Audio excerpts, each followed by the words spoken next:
doon po sa aking pagoroonan. Na ang tinutukoy niya, ang sabi niya, kayo'y mga taga-sanlibutang ito. Na binasa po natin kanina, sila po yung mga hiwalay kay Kristo o hindi kaanib sa kanyang iglesia.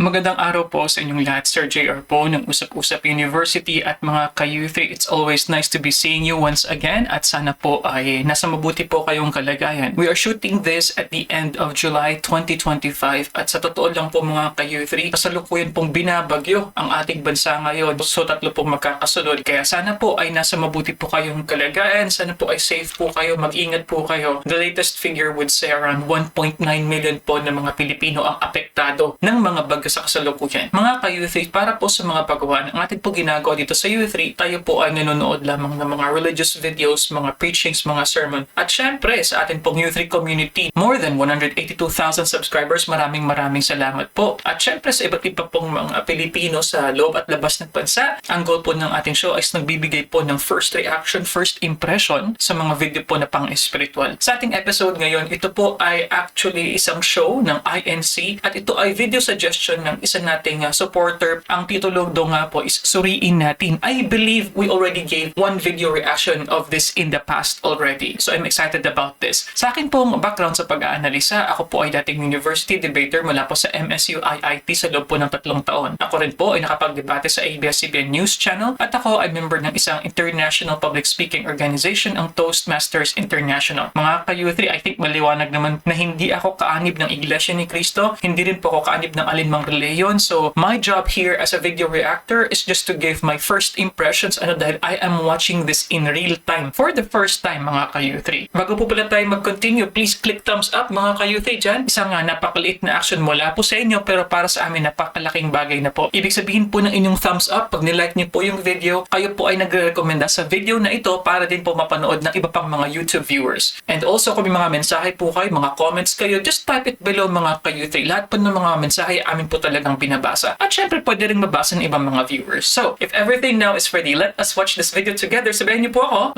let's go! Upang ating matiyak ang kasagutan, suriin natin. Isang masayang pagbati po sa inyong lahat, mga kababayan, mga kaibigan at mga kapatid. Muli pong sumasa inyong programang ito ng Iglesia ni Cristo, ang Suriin Natin. At tulad po ng dati kami ang inyong makakasama, ako po ang kapatid na Israel Solano. Ako naman po ang kapatid na Gerson Nonato. Patuloy po na nag-aanyaya sa inyo. Samahan po ninyo kami sa gagawing pagsusuri. Sa pagkakataong ito, mga kababayan, pag-aralan po natin yung sinasabi ng iba na bakit daw nag-aanyaya pa tayo sa kanila. Pare-pareho naman daw na sumasampalataya at naniniwala sa Panginoon Diyos at sa ating Panginoong Hesukristo. Pare-pareho naman daw na mga nilalang ng ating Panginoon Diyos at pare-pareho rin nakatatanggap ng mga pangangailangan sa araw-araw. Kumbaga sa kayang nakasulat sa Biblia, ang Panginoon Diyos ay nagpapasikat ng araw at nagpapaulan sa lahat ng tao, sa banal at sa masama, o kaya sa matuwid at hindi matuwid, di ba? Kaya nga, ang nais lang nating ipagpauna at ipaunawa sa ating mga taga-subaybay, ang pinag-uusapan po kasi dito ay ang ukol po sa ating kaligtasan ng ating kaluluwa. Kaya, ang pinakamabuti po, alamin natin mula sa mga katotohanang nakasulat sa Biblia kung pare-pareho nga ba at pantay-pantay lang na ang tao magtatamo lahat ng kaligtasan at ng mga biyayang pagpapala ng Panginoon Diyos pagdating ng araw ng paghukom. Alamin natin mula sa Biblia, papaano pinatunayan ng Biblia na hindi pare-pareho, hindi pantay-pantay ang lahat ng tao, ayon na rin sa patotoo ng banal na kasulatan. Pakinggan po ninyo ang aming babasahin sa Roma 8 at ang talata po ay 1. Ngayon nga'y wala ng anumang hatol sa mga nakay Kristo Jesus. Tiniyak po sa binasa natin na mayroon pong mga taong kay Kristo Jesus. At tiniyak po ng Biblia na sa kanila ay wala na pong anumang hatol. Kaya diyan mapatutunayan nating hindi totoong pare-pareho. At hindi o pare-parehong o kaya pantay-pantay lang gaya nga na paniniwala ng marami kasi tiniyak na may hatol, meron ding walang hatol. At yung walang hatol, yun yung mga nakay Kristo. Hindi natin sariling pasayan, kundi yan ang nakasulat sa Biblia. Paano naman yung mga hindi nakay Kristo? Ano naman ang mangyayari sa kanila? Pakinggan po natin dito po sa Efeso, sa 2 at ang talata po ay 12. Na kayo ng panahong yaon ay mga hiwalay kay Kristo, na mga di kabilang sa bansa ng Israel at mga taga-ibang lupa, tungkol sa mga tipan ng pangako, na walang pag-asa at walang Diyos sa sanlibutan. Sana po napansin po ninyo, talagang hindi po lahat ng tao ay kay Kristo. Sapagkat ayon po sa binasa natin, mayroong mga hiwalay kay Kristo. At kung paanong yung kay Kristo ay wala ng hatol, tiniyak naman ng Biblia, yung mga hiwalay kay Kristo, walaan niyang pag-asa at walang Diyos. Sana ang piliin ng tao yung kay Kristo siya, di ba? Sapagkat maliwanag nga ang mga kay Kristo walang hatol.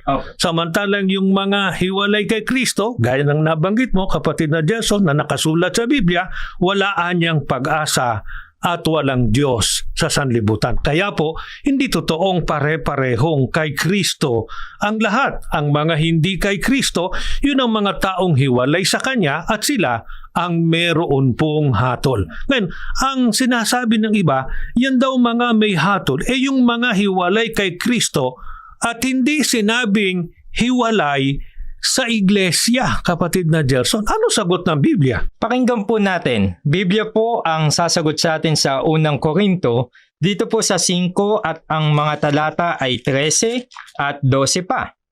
Ang Diyos ang hahatol sa mga nasa labas. Itiwalag ninyo ang masama ninyong kasamahan. Ano ang karapatan kong humatol sa mga tagalabas ng iglesia? Hindi ba kayo ang hahatol sa mga nasa loob? Maliwanag po sa mga binasa nating talata na ang mga nasa labas, ang Diyos ang hahatol. Ang tinutukoy pong nasa labas, nasa labas ng iglesia. Kaya nga po may hatol kasi hindi sila kabilang sa iglesia ng ating Panginoong Hesukristo. Kaya maliwanag na ang tinutukoy na hiwalay kay Kristo, yun din yung mga nasa labas ng kanyang iglesia. Kasi pare-parehong hahatulan ng ating Panginoon Diyos na ang katumbas lang noon ay mapapahamak. Ano katunayan, kapatid na Jason? Okay, before we continue, pasensya nga po, Brother Israel at saka Gerson, So, as a first-time viewer po, syempre, I have to pause these videos kaya sana po kayong magalit, At kung may naririnig po kayo na ingay, yeah, you're right. Dahil po, maulan po while we were shooting this video. Hindi lang po ulan, may bagyo. But anyway, gusto ko lang po i-mention, ano po ba yung tinutukoy dito sa konsepto ng paghatol, mga ka-U3? So, ang tinutukoy po ba dito na wala ng final judgment pagdating po ng panahon pagkaroon po ng second coming? Di pa po, what we know, at least in my little knowledge, mga ka-U3, ay di ba meron pong konsepto ng paghuhukom? So, ang paghuhukom po ay hindi magkapareho sa hatol. Does it mean na kumbaga, if member ka ng Iglesia ni Cristo, you already get a kind of free pass. So parang, kumbaga, ikaw member ng Iglesia ni Cristo, hindi ka na, kumbaga, mapapabilang pa sa mga hahatulan. So automatically, pasok ka na sa langit. Something like that, mga ka-U3. And also, what was said earlier by Brother Israel and Gerson, of course, as to the idea ng nasa labas ng Iglesia ni Cristo. Sila merong paghatol, sila ay walang pag-asa, sila ay walang Diyos sa sanlibutan, at sila ay hiwalay kay Cristo. Doon po sa idea na nasa labas ng Iglesia ni Cristo na Diyos ang hatol, mga ka-U3. Kasi the idea is, if God also judges those who are outside Iglesia ni Cristo, so for others, they may ask, so what's the essence then of being inside the church if God ultimately decides for my own salvation, something like that, mga ka-U3? Tama po ba na ang hatol at ang paghukom ay equal po sa kanilang konsepto, mga ka-U3? So please comment below. And as this discussion progresses, I am guessing, of course, mga ka-U3, na their discussion will focus more still on the different difference between those inside Iglesia ni Cristo and outside, of course. So let's continue here. Ano ba ang hatol sa mga nasa labas ng tunay na iglesia na siya ring mga hiwalay sa ating Panginoong Hesukristo at bakit sila hahatulan? Pakinggan po natin sa Roma 6 at ang talatay 23.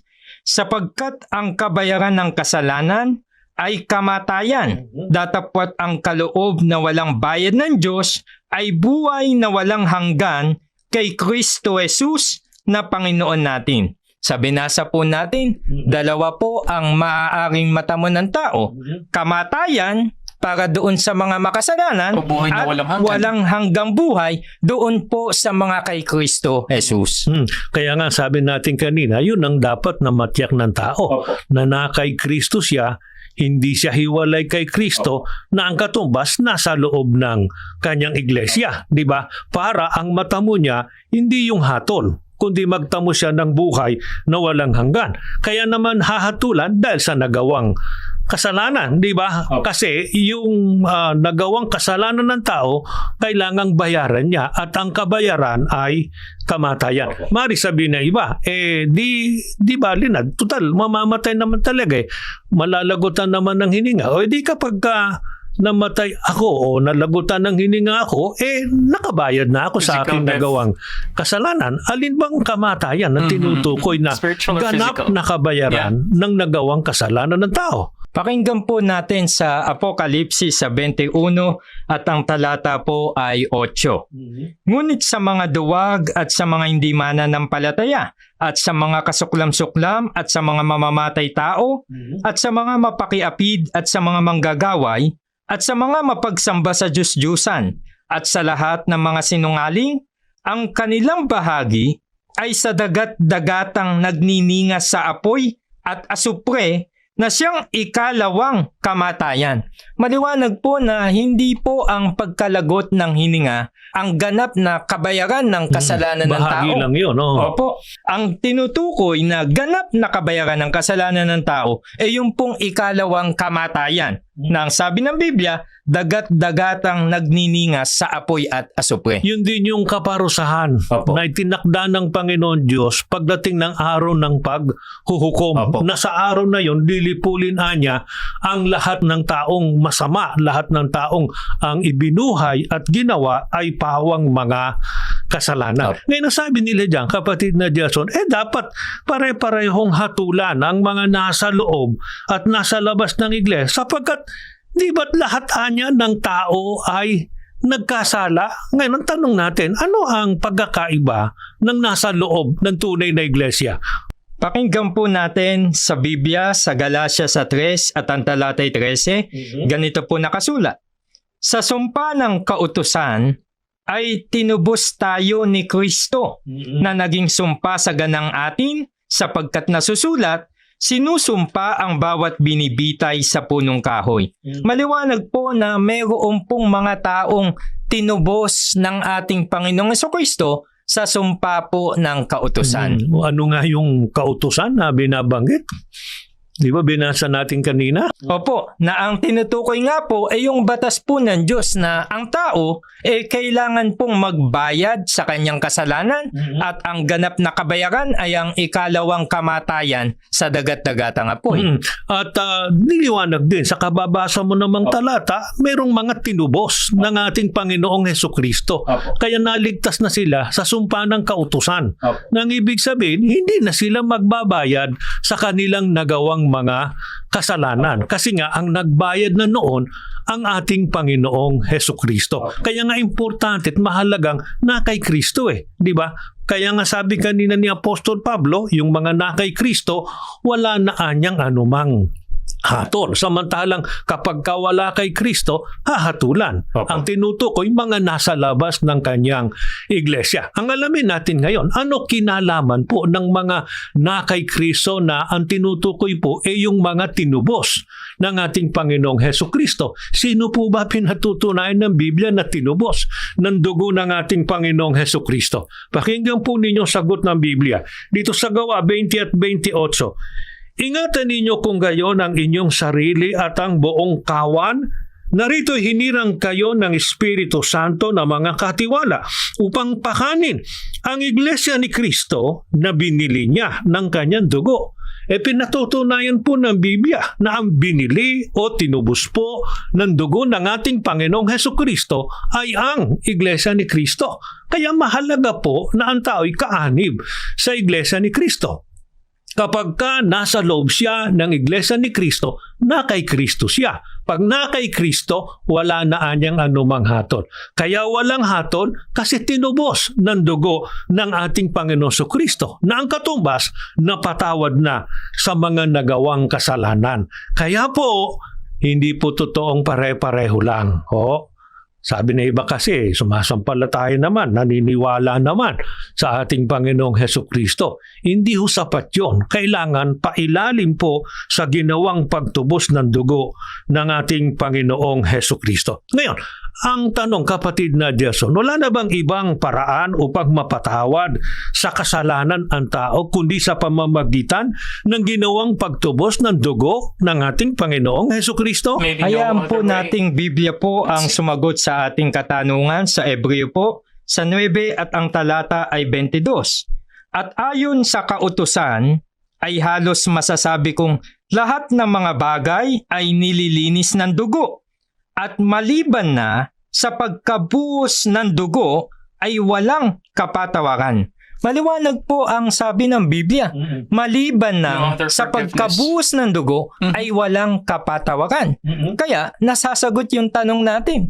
Talagang ang tanging paraan para mapatawad po ang tao sa kasalanan kung siya po ay mapabilang sa mga tinubos ng dugo ni Kristo. At ang pinatutunayan nga na tinubos po ng dugo ng ating Panginoong Hesukristo, binasa ko po sa inyo kanina, walang iba kundi ang Iglesia ni Kristo. Kaya, ang Iglesia ni Kristo po, hindi lamang po pinatutunayan ng Panginoong Hesukristo na Kanya. Kaya nga ang tawag ng mga apostol, Iglesia ni Kristo. Kaya sa Mateo 16 at 18, sabi ng Panginoong Hesukristo, itatayo ko ang aking iglesia. Kaya nga nang tawagin ni Apostol Pablo, Iglesia ni Kristo. Mahalaga po ang Iglesia ni Kristo sapagkat tiyak na ito ang tunay na iglesia. Ito ay kay Kristo. At hindi lamang po basta tiniyak ni Kristong kanya ito, kundi pinahalagaan niya ito sa paraang ibinigay niya mismo buhay niya, di ba? Tinubos niya ng kanyang dugo ang iglesyang ito para mapatawad sa mga nagawang kasalanan. Bukod doon, kapatid na Jason, ayon pa rin sa pagtuturo ng Biblia, papaano pinatunayan ng Panginoong Hesukristo ang pagpapahalaga niya sa mga nasa kanyang iglesia. Pakinggan po ninyo sa 1:17 at ang talata 24. Ama, yaong mga ibinigay mo sa akin ay ibig kong kung saan ako naroroon, sila naman ay dumuong kasama ko upang makita nila ang kaluwalhatian ko na ibinigay mo sa akin sapagkat ako'y iyong inibig bago natatag ang sanlibutan. Sana napansin po ninyo, itong talatang binasa po natin ay panalangin po ng Panginoong Jesucristo sa Ama. Sino po ang kanyang ipinanalangin? Ang sabi niya, Ama, yaong ibinigay mo sa akin ay ibig kong kung saan ako naroroon, sila naman ay dumuong kasama ko. Kaya maliwanag po na ang kanyang ipinapanalangin na makapunta doon po sa kinalalagyan ng Diyos sa langit, yung pong mga nasa kanya o yung kanyang iglesia. Kaya nga muli, nais naming ipaunawa, mahalaga po at kailangan ang Iglesia ni Kristo. Kasi nga, tiniyak diyan na kung saan naroon ang Panginoong Hesukristo, sila naman ay doroon, di ba? Kaya saan na ang pagkamamamayan ng mga kay Kristo ayon na rin sa pagtuturo ng mga apostol. And as mentioned, ganito po talaga sa show natin na this is a reaction show po kasi. So, I pause the videos and then I give my interjections and insights mga ka-U3. So, balikan lang po natin. What we know so far, of course, as we have predicted, this is an emphasis on why being a member of Iglesia ni Cristo is important. So, ang understanding ko, at least no sa mga past video reactions natin, dito po sa mga INC po na mga preaching, is the exclusivity, of course, of the membership. Parang, you have to be here Dahil kung hindi, kayo ay hahatulan. Although, I'll be very honest mga kayuthi, this is not something unique sa members po ng Iglesia ni Cristo. Other churches also do the same way. Most churches, especially those in the main three religions, yung mga tinatawag nga po yun sa Islam na mga people of the book, Judaism, Christianity, and Islam. And that begs the question mga kayuthi, ang mga members po ba ng Iglesia ni Cristo would categorize themselves as Christians or talagang separate na kami ay members ng Iglesia ni Cristo? And as to the other labels mga kayuthi, dun po tayo sa name na very particular ang members ng Iglesia ni Cristo as to the true church na Iglesia ni Cristo, yan po ang label talaga. Ano po masasabi naman ninyo sa iba po ng mga references ng Bible saying as Church of God, Assembly of God, yan po yung iba pong mga phrasing po dyan sa Biblia eh. So does it mean po ba na yung ganung references is equal pa rin? Syempre, I have to understand, equal pa rin sa Iglesia ni Cristo, yung terms na Iglesia ng Diyos or Assemblies of God, something like that, mga kayuthri. And just going back sa sinabi po ni Brother Israel kanina, so sinasabi niya na kinakailangan talaga dahil ang term na in Christ kapag ikaw ay kay Kristo, that is equivalent to sa Iglesia ni Cristo. Yung kawan I suppose also refers to INC din po, and yung importance ng pagpapailalim sa pagtubos ng dugo ni Jesus Christ, ni Yesu Cristo. And other than that, salvation could not be attained. At least din po yung ating nagigets po so far. So far sa kanila pong discussion, madali pong sundan. I think it's very clear, mahinahon, and the reason why the audio is just so good dahil parang parte din po pala ito ng radio show nila sa INC Radio DZEM 954, mga kayuthri. Pakinggan po natin sa Filipos po sa 3:20 hanggang 21. Sapagkat ang ating pagkamamamayan ay nasa langit. Mula doon ay hinihintay naman natin ang tagapagligtas, ang Panginoong Hesukristo, na siyang magbabago ng katawan ng ating pagkamababa upang maging katulad ng katawan ng kanyang kaluwalhatian ayon sa paggawa na maipagpapasuko niya sa lahat ng mga bagay sa kanya. Tiniyak po ng mga apostol at tiyak na tiyak po sila bilang mga kay Kristo na ang kanila pong pagkamamamayan ay nasa langit at hinihintay na lamang nila yung pagdating ng ating Panginoong Hesukristo. Ang pinatutunayan lamang niya, kapatid na Gerson, nakatitiyak ng kaligtasan, di ba? At pananahan po sa bayang banal, sa kahariang inihanda po ng ating Panginoon Diyos at ng ating Panginoong Hesukristo. Ngayon, nasabi ng iba dyan, kapatid na Gerson, kahit naman wala sa iglesia, pero nagpapahayag naman ng pananampalataya sa Panginoong Hesukristo. Naniniwala at sumasampalataya kay Kristo bilang Panginoon at tagapagligtas. Ang paniniwala din nila, ang kanilang pagkamamamayan ay sa langit. Nang katubas, maliligtas din daw at makararating sa kaharian ng langit. Tama ba yun? Ano sinasabi ng Biblia sa gayong paniniwala? Pakinggan po natin ang pahayag mismo ng Panginoong Hesukristo sa 1:8, 21 at 23. Ganito po nakasulat. Muli ngang sinabi niya sa kanila, yayaon ako at ako'y inyong hahanapin at mga mamatay kayo sa inyong kasalanan. Sa aking pagoroonan ay hindi kayo mga kapagoroon. At sa kanila ay kanyang sinabi, kayo'y mga taga-ibaba, ako'y taga-itaas, kayo'y mga taga-sanlibutang ito, ako'y hindi taga-sanlibutang ito. Maliwanag po ang pahayag ng Panginoong Hesukristo. May mga tao na, ang sabi niya, mga mamatay kayo sa inyong mga kasalanan at hindi kayo makapagoroon doon po sa aking pagoroonan. Na ang tinutukoy niya, ang sabi niya, kayo'y mga taga-sanlibutang ito. Na binasa po natin kanina, sila po yung mga hiwalay kay Kristo o hindi kaanib sa kanyang iglesia. Kaya hindi totoo na dahil sa sumasampalataya at tinanggap ang ating Panginoon Kristo na Panginoon at tagapagligtas, ang pagkamamamayan na ay nasa langit. Maring yun ang kanilang paniniwala, pero hindi yun ang itinuturo ng Biblia. Napakaliwanag ng pahayag ng ating Panginoong Hesukristo na sila hindi makaparoroon sa kinaroroonan ng ating Panginoong Hesukristo. Kaya kailangan nasa loob po talaga ng tunay na iglesia.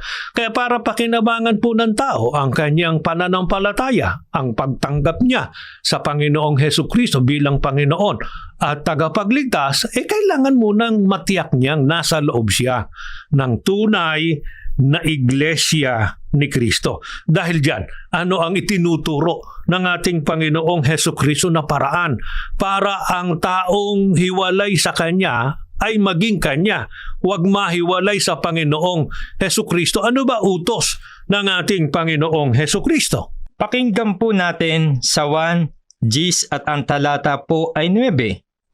Ako ang pintuan. Ang sino mang taong pumasok sa loob ng kawan sa pamamagitan ko ay maliligtas. Malinaw po ang ipinagagawa ng Panginoong Jesucristo sa ibig maligtas. Kinakailangan pumasok sa loob ng kawan. At walang itinatangi ang ating Panginoong Jesucristo. Kaya kung sinasabi ng iba na pare-pareho, talaga namang pare-pareho tayong mga nilalang ng ating Panginoon Diyos. Pare-pareho nating tinatanggap yung mga pangangailangan natin sa araw-araw, di ba, sa buhay na ito. At pare-pareho din po na inuutusan tayo ng ating Panginoong Hesukristo. Sino man anya, o di lahat tayo, sino man anyang pumasok sa akin, sa loob ng kawan, sa pamamagitan niya, yun ang maliligtas. Ang hindi pare-pareho yung paraan. May natatanging paraan ang ating Panginoong Hesukristo. Ang gusto niya, pumasok tayo sa loob ng kawan. Napag-aralan na po natin kanina at binasa. Ang kawan po na tinutukoy ay ang Iglesia ni Kristo. Kaya talagang kailangan pong pumasok sa loob ng Iglesia ni Kristo upang makatiyak ng pagtatamo ng kaligtasan. Ito po ang tanging paraan na itinuturo ng ating Panginoon Kristo para ang tao po ay maligtas. Lahat tayo ay maliligtas kung lahat tayo susunod doon sa ipinag-uutos na paraan ng ating Panginoong Hesukristo. Kami po, yun ang sinunod namin. Kaya kami umanib sa Iglesia ni Kristo at ito rin po ang aming inihahayag sa inyo para kayo man makasama namin sa loob ng tunay na Iglesia at makatiyak ng kaligtasan. Ano ngayon ang dapat natin gawin? Pagkarinig ng mga katotohanan ito, sapat na ba na basta narinig natin ito? Pakinggan po natin sa Hebreo sa 3 at ang talatay 15. Samantalang sinasabi, ngayon, kung marinig ninyo ang kanyang tinig, huwag ninyong papagmatigasin ang inyong mga puso na gaya ng sa pamumungkahi. Sa mga taga-subaybay po namin, hindi pa namin kapananampalataya, sana po ay sundin natin ang payo na ito ng mga apostol na narinig natin ang ipinag-uutos ng Panginoong Jesucristo. Huwag po sana natin papagmatigasin ang ating mga puso. Ang katumbas lang noon, sundin natin kung ano ipinag-uutos, di ba? Huwag yung ika nga ay stubborn, ika nga, di ba? Kailangan sumunod tayo para na rin po sa ikabubuti natin. Okay, pasensya na po talaga, Brother Israel. So, insights lang po so far. So, what we understand, of course, is the exclusivity. And well, sa ganito po kasi ng perspective, the reason why Iglesia ni Cristo, other sects, denominations, even bigger churches, as mentioned earlier, is the idea of special authority. And ano po kasi parang special access to grace and exclusivity of salvation, no, in most religions. Pero dahil sinabi nga po kanina na ang sa labas po ng Iglesia, ang Diyos po ang hahatol. So, my understanding din po mga kayo-3, since this religion was established in 1914, di ba po? And the way I understand sa past video reactions natin, na yung Israel, ang bayan nga ng Israel, and the kind of Church of Christ during that time, kumbaga fell into apostasy. So, hindi na sila dahil sumama sila, hindi sila sumunod sa utos ng Diyos, so hindi na sila yung bayan ng Diyos. Hence, merong hinirang na relihiyon na mula sa Asia. So, ito nga po ang Iglesia ni Cristo noong 1914. So, does it mean mga kayo-3 Youth3 from the time being, thousands of years after the existence of Jesus Christ and His establishment of His own church, is walang tunay na member ng Iglesia ni Cristo during that time, di ba po? Kasi 1914 lang na-establish ni Ginoong Felix Manalo. So, sila ay hinatulan ng Diyos. That's my understanding, mga ka-Youth3. My next question, if a person is a member of Iglesia ni Cristo, so ano po yung idea naman po? I think I raised this also the last time sa idea ng pagtitiwalag. Kasi the term used, di ba po, sa discussion ni Brother Israel at Gerson is the guarantee of salvation sa INC. So, because my understanding is pwede namang magtiwalag ng member, so that means there's the 100% guarantee. So, I think the kind of fine print here is you are given 100% guarantee of salvation unless ikaw ay matiwalag. And of course, the next question there would be, ang mga natitiwalag ba na members ng Iglesia ni Cristo, meron pa bang tsansa na bumalik no, sa kawan ng Diyos, mga ka-Youth3? So, I think yung proseso po ng pagtitiwalag is very fascinating for me. God is not here to judge kung sino ang dapat na itiwalag. So, my understanding is it will be the decision of the people either sa mga namamahala or nasa administrasyon ng Iglesia ni Cristo. So, anyway, let's continue. Ikapagtatamo natin ng kaligtasan. At ano katunayang mahalagang sundin yan, gawin yang ukol sa ikapagtatamo natin ng kaligtasan. Pakinggan po natin sa 2 Korinto 6:1 hanggang 2. Yamang kami mga katulong sa gawain ng Diyos, ipinamamanik namin sa inyo na huwag ninyong sayangin ang pagkakataong ibinibigay sa atin ng Diyos, sapagkat sinasabi niya, sa kaukulang panahon ay pinakinggan kita, sa araw ng pagliligtas sinaklolohan kita, tingnan ninyo, ngayon na ang panahong nararapat, ngayon ang araw ng pagliligtas. Sana po ay sundin natin ang sabi ng apostol, huwag pong sayangin ang pagkakataong ibinigay po ng ating Panginoon Diyos. Lalo na nga, ang pagkakataong tinutukoy na yun, yung pagkakataon para maligtas. Di ba? Ngayon na anyang panahon ng kaligtasan, di ba? Kaya sana magawa po natin ang ipinag-uutos ng ating Panginoong Hesus Kristo. Pumasok sa loob ng kawan. Ang kawan po ay Iglesia ni Cristo. Ang pangako po ng ating Panginoon Hesus Kristo, ang mga pumasok, yun po ang maliligtas. Sa kapalarang ito, pinakahangad po namin na makasama kayo. Sana dito sa loob ng tunay na iglesia, bukod sa naisasagawa na natin ang tunay na paraan ng paglilingkod sa ating Panginoon Diyos at sa ating Panginoon Jesucristo, nakatitiyak pa tayo ng pagtatamo ng pangakong kaligtasan pagdating ng araw ng paghuhukom. Huwag na nating papagmatigasin ang ating puso, huwag nating sayangin ang pagkakataong ibinibigay po sa atin. Maraming salamat po sa inyong pakikinig at pagsubaybay. At bago tayo tuluyang matapos, muli po tayo muna ay mananalangin. Panginoon po namin Diyos, maraming salamat po sa mga katotohanang muling nahayag sa amin sa pagkakataong ito. Amen. At ang patuloy po na idinadalangin namin, kaawaan po sana lahat ng aming mga taga-subaybay. Hindi pa namin kasama sa loob ng tunay na iglesia. Pakibigay po ang pagkakataon sa kanila na lubos na maunawaan at sampalatayanan ang iyong mga katotohanan upang wag masayang ang pagkakataong ibinibigay mo po para ang tao ay magtamo ng kaligtasan. Amen. Magkasama-sama kami sa loob ng tunay na iglesia na itaguyod po ang paglilingkod sa iyo at makatiyak ng pagtatamo ng kaligtasan. Amen. Panginoong Hesus, patuloy kaming tulungan at ipamagitan para matanggap namin ang lahat ng aming mga dalangin. Amen. Ama namin Diyos, patuloy mo ring pagpalain ng buong iglesia, lahat ng aming mga taga-subaybay. Pagpalain din po ang pamamahala at ang programang ito. Ang lahat po, magalang naming ipinakikiusap at hinihiling sa pangalan po ng aming Panginoong Hesukristo. Amen.